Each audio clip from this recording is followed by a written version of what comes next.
Olá, seja bem-vindo ao MP com você, um programa da Assessoria de Comunicação do Ministério Público do Estado do Espírito Santo em parceria com a Assembleia Legislativa. Hoje estamos recebendo aqui, nos estúdios da TV Assembleia, a promotora de Justiça e dirigente do Centro de Apoio Operacional da Infância e Juventude do Ministério Público Estadual, doutora Valéria de Barros. Hoje vamos falar sobre adoção, um dos assuntos mais recorrentes dentro da instituição e que traz sempre e gera sempre muita dúvida para a sociedade. Doutora Valéria, seja muito bem-vinda. Obrigada.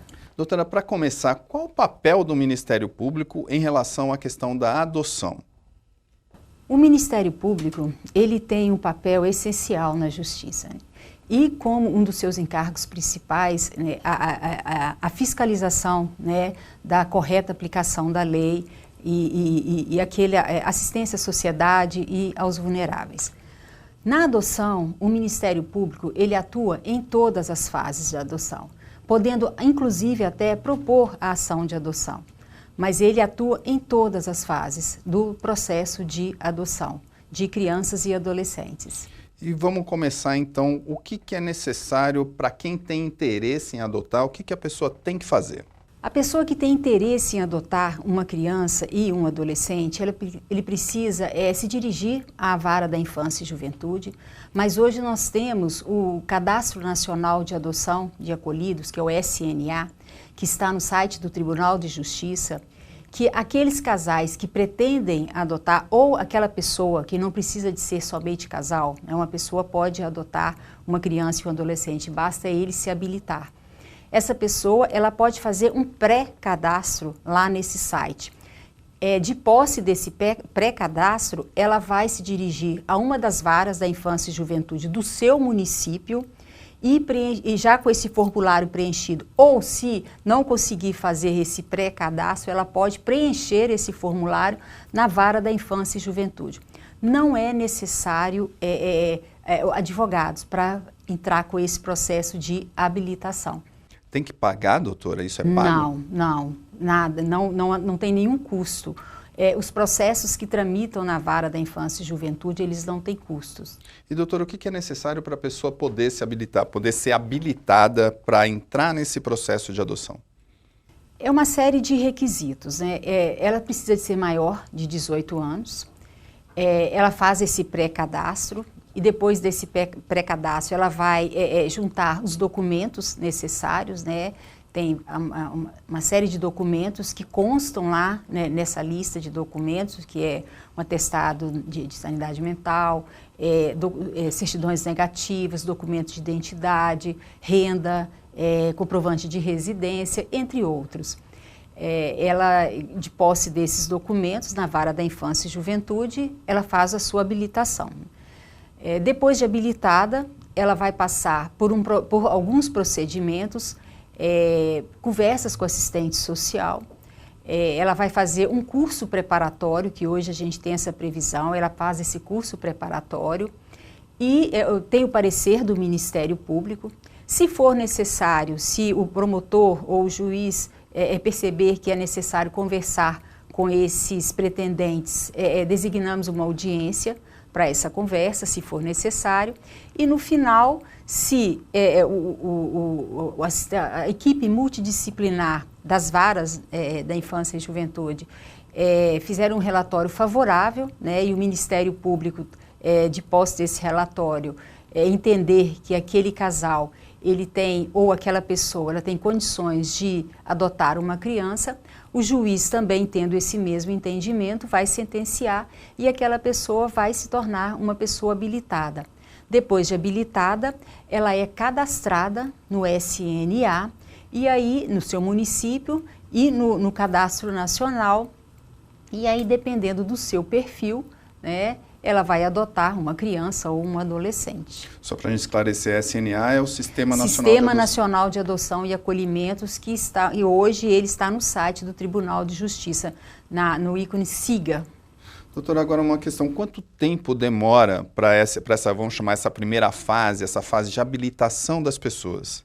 O processo de habilitação é uma das grandes novidades, né, da lei de adoção, dessas modificações que aconteceram no Estatuto da Criança e do Adolescente, é que hoje nós temos prazos, né, então isso é um avanço muito grande. Para o processo de habilitação, o prazo são de 120 dias, prorrogáveis por mais 120 dias. O prazo de adoção, do processo de adoção, também são 120 dias, podendo também ser prorrogado por mais 120 dias. Então, essa mudança da legislação, ela trouxe esses avanços, prazos, por que isso? Qual a finalidade? Para tornar o processo de adoção mais célere, para que a gente possa ter um processo de adoção que não se prolongue no tempo e nem se arraste anos e anos na justiça. Porque qual é o objetivo maior?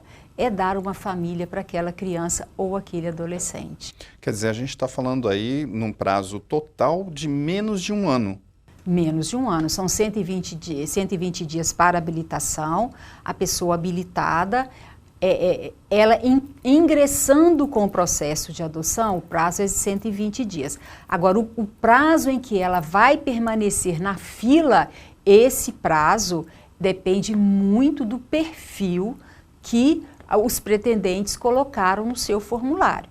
Se o perfil hoje é uma criança, um bebê, branco, sem grupos de irmãos, você tem um perfil mais restrito. Então, você vai permanecer na fila, dependendo da sua comarca, 1, 2, 3, 4, 5 anos. Vai depender da fila da sua comarca, porque quando você se habilita no seu município e você fica habilitado para aquelas crianças e adolescentes do seu município. Você também integra o cadastro nacional. Você, às vezes, é chamado para esse cadastro nacional. Mas, então, depende muito do perfil, né? Se hoje uma pessoa se habilitar e sair a sentença dela, transitar em julgado, né, essa habilitação, ela está inserida no cadastro, e o perfil dela é um adolescente, então, provavelmente, na próxima semana, ela vai ser chamada para ingressar com esse processo, esse estágio de convivência para o processo de adoção. Então, depende muito do perfil. Eu acho que aí responde, então, a próxima questão que eu ia fazer para a senhora, porque nós temos aí mais de 1.000 pretendentes à adoção e nós temos 100 crianças, um pouco mais de 100 crianças aqui no Espírito Santo habilitadas aí, prontas para adoção. São números que não fecham. Como que explicar isso, doutora? É o perfil. Então, é o perfil. Se nós tivéssemos, se esse perfil muito restrito, de um bebê, um bebê é um perfil restrito. Se você coloca no seu formulário que você tem o interesse de um bebê de 0 a 6 meses, é um perfil muito restrito. Então, nós vamos ter pouquíssimas opções, porque a adoção, geralmente, ela pode ser por uma entrega voluntária, ou ela pode ser os pais que entregam aquele seu filho para adoção, mas a maioria das vezes ela vem de uma ação de destituição do poder familiar. Então, quando você tem uma criança em uma situação de vulnerabilidade e que ela é acolhida, lembrando que sempre o acolhimento é uma medida de exceção, ela é a última medida que se deve tomar, porque tirar aquela criança da sua família, ela tem direito à convivência familiar, é um direito constitucional. Então, quando você acolhe uma criança e você começa a trabalhar com essa família, então você tem um tempo, você vai trabalhar com a família biológica, você vai trabalhar com a família extensa, para que você possa reintegrar essa criança para o seu seio familiar. Então isso às vezes leva um certo tempo, em alguns casos. Por isso é que eu afirmo que assim, o perfil de 0 a 6 meses é um perfil muito restrito, porque esse período de 6 meses talvez é um período que você está trabalhando com a família para tentar a reintegração. Na grande maioria dos casos. Tem outros casos que não, que a criança já chega pronta para adoção. Então, são casos menores. Então, esse é o grande problema desse perfil que não fecha. A gente tem hoje, a maioria dessas 100 crianças que hoje estão disponíveis aqui para adoção, no nosso estado, a grande maioria são adolescentes, grupo de irmãos e crianças e adolescentes com questões de saúde, às vezes saúde mental. Então, por isso é que essa conta não fecha. E se você olhar a estatística nacional, ela também é muito grande. Me parece que são 4.000 ou 5.000 crianças que estão prontas. 4.900. Pois é, 4.900 e nós temos acho que 33 mil pretendentes. Então aí você percebe que a conta não fecha. E o que me preocupa muito quando eu pego uma estatística dessa são essas crianças que estão entre 4.900 até 33.900 que estão no acolhimento. Então me preocupa muito também essas crianças que nem estão disponíveis para adoção e que estão no acolhimento. Só para a gente explicar um pouquinho para quem está nos assistindo, o que é exatamente esse acolhimento? Tá, o acolhimento são instituições. Hoje a nossa legislação ela prevê duas formas de acolhimento, que é o acolhimento institucional e o acolhimento familiar. O acolhimento é quando você retira a criança da sua família e você coloca ela em uma instituição ou em um acolhimento familiar, que é também uma forma de acolher, só que essa criança fica ela sozinha em uma família cadastrada, habilitada para receber essa criança, que é um outro assunto também bastante interessante que nós temos que até levar para a sociedade para que eles possam ser famílias acolhedoras. Mas é bem interessante esse programa também. E por isso é que eu falo, a gente tem esses dois tipos de acolhimento, o institucional e o familiar. Então, quando uma criança ela é retirada da sua família, ela vai para uma instituição. Tá certo. Doutora, eu vou pedir licença para a senhora e pedir licença para vocês também. Nós vamos para um rápido intervalo e daqui a pouco nós retornamos com o programa MP com você, falando hoje sobre adoção, entrevistando a promotora de justiça e dirigente do Centro de Apoio Operacional da Infância e Juventude do Ministério Público do Estado do Espírito Santo, doutora Valéria de Barros. Voltamos já.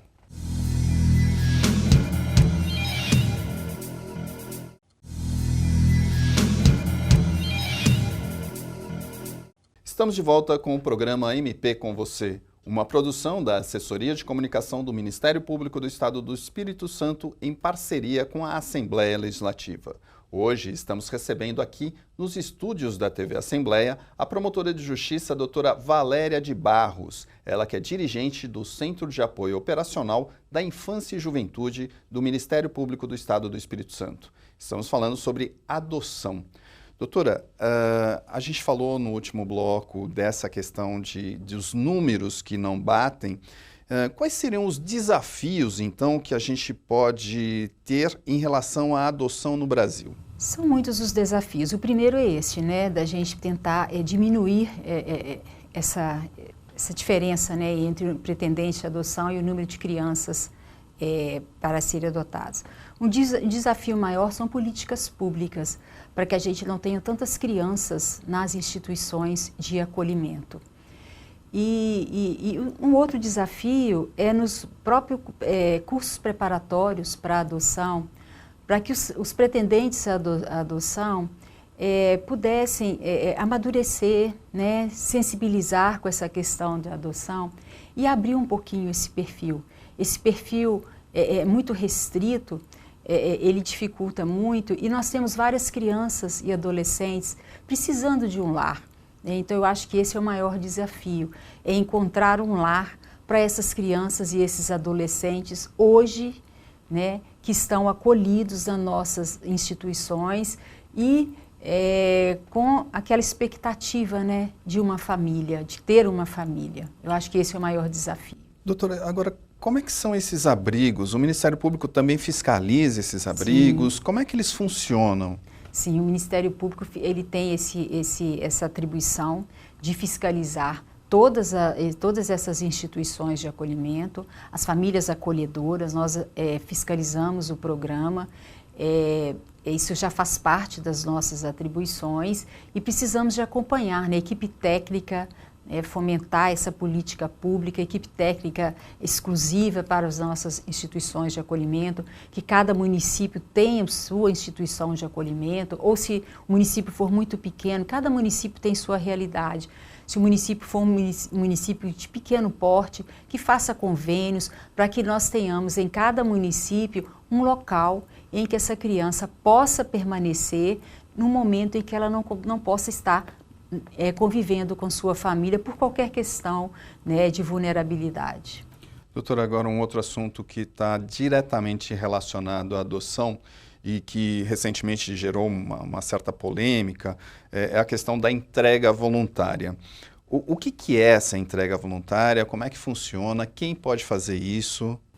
A entrega voluntária, ela está prevista na nossa legislação. É a possibilidade daquela gestante ou aquela mãe que acabou de ter aquele seu filho fazer a entrega dessa criança para adoção.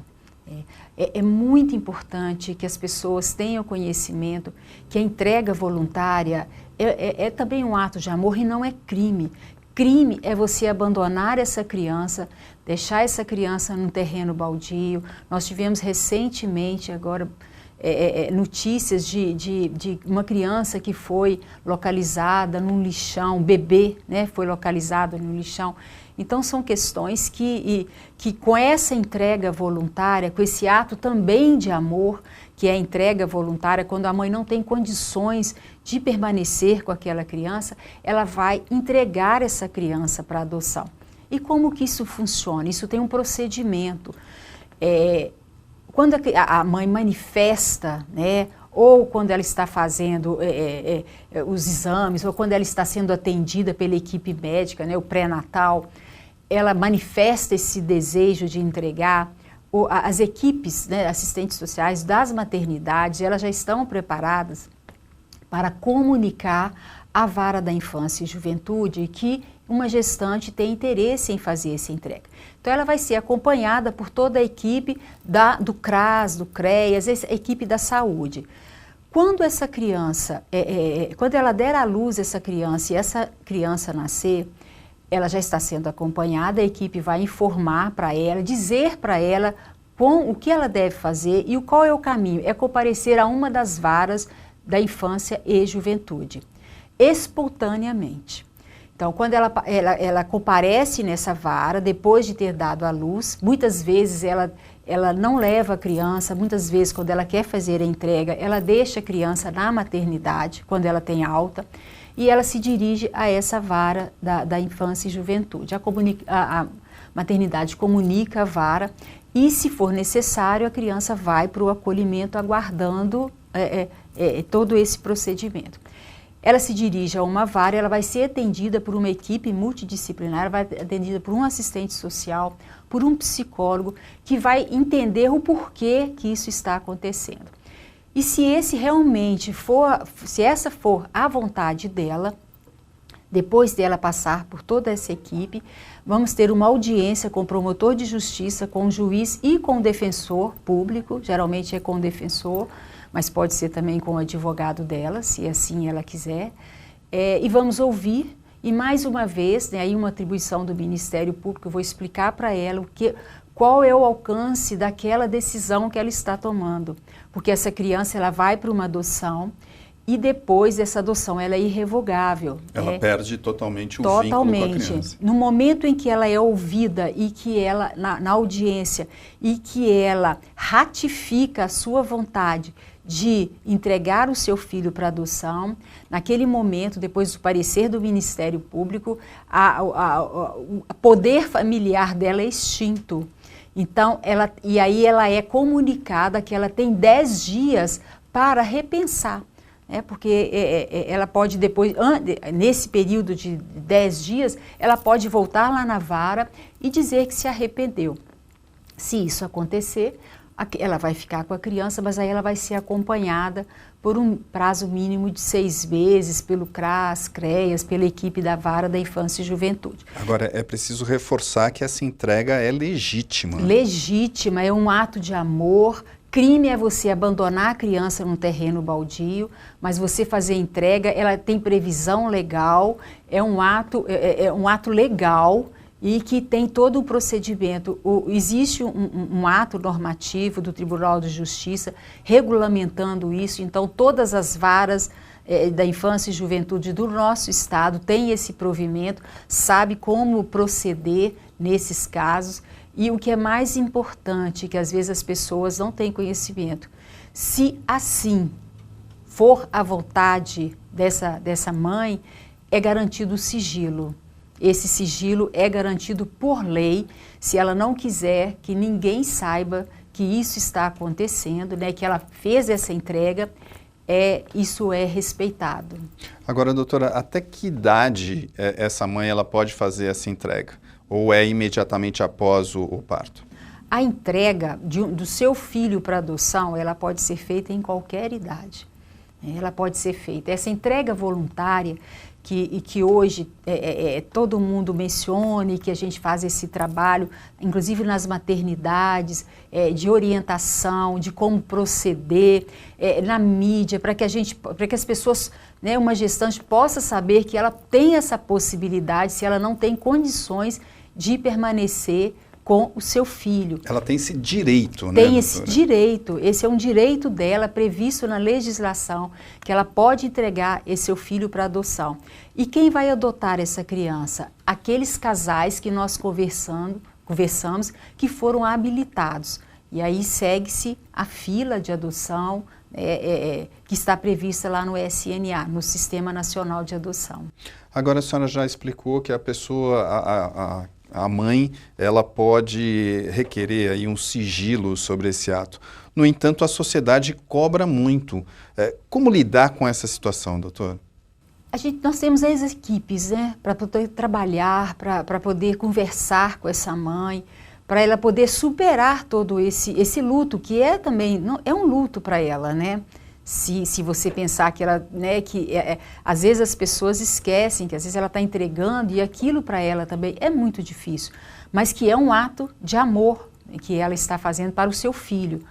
E conscientizando, conversando, programas como esse, para que a gente possa levar para a sociedade essa possibilidade da mãe, de ela não exercer a maternidade por N motivos, que não vem ao caso, né? Se ela manifestou esse desejo de entregar, ela precisa de ter todo o suporte, né, psicológico, todo o suporte da rede de proteção, para que ela possa tomar essa decisão consciente de todas as consequências que vão advir dessa sua decisão.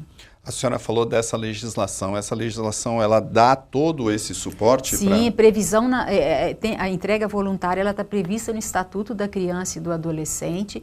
Temos esse provimento do Tribunal de Justiça regulamentando o procedimento nas varas da infância e juventude, previsão legal. O que é crime é o abandono, é o tráfico de crianças, o comércio de criança, você comercializar criança, aí sim é crime. Mas você entregar a sua criança para adoção, isso é um ato de amor. E a gente tem que lembrar que muitas vezes essa gestação é fruto de uma concepção indesejada, aí, né? De um estupro, ou de algo que realmente a mãe não desejaria. Sim, por isso é que se garante o sigilo, porque vamos imaginar quando é um estupro, você entregar essa criança para a família extensa, é muito dolorido para aquela mãe conviver com aquele fruto, né, daquela criança que foi um ato de estupro, uma coisa sofrida na vida dela. Então é muito difícil, por isso que a lei garante o sigilo. Ela tem o direito, né, de não relembrar disso durante toda a sua vida, se essa criança continuar no seio da família. Por isso é que se garante o sigilo, porque muitas das vezes este é o motivo e outros motivos, né? Tá certo, doutora. Infelizmente, nosso tempo já está acabando. Qual a mensagem que a senhora poderia deixar para quem está nos assistindo? Que a adoção é um ato de amor, né? E que nós precisamos de mais casais, né, que possam adotar, principalmente os nossos adolescentes. E que nós temos vários adolescentes com esse anseio, com essa vontade de ter uma família. Tá certo. Nós agradecemos aqui a presença da promotora de justiça e dirigente do Centro de Apoio Operacional da Infância e Juventude do Ministério Público do Estado do Espírito Santo, doutora Valéria de Barros. E o MP com você fica por aqui. Este é um programa produzido pela Assessoria de Comunicação do Ministério Público do Estado do Espírito Santo com a parceria da Assembleia Legislativa. Veja as nossas páginas, acompanhe o trabalho de promotores e procuradores de justiça aqui nos endereços aqui abaixo, nas páginas das redes sociais e no nosso site. Mais uma vez, muito obrigado a vocês que nos acompanharam e até o próximo MP com você.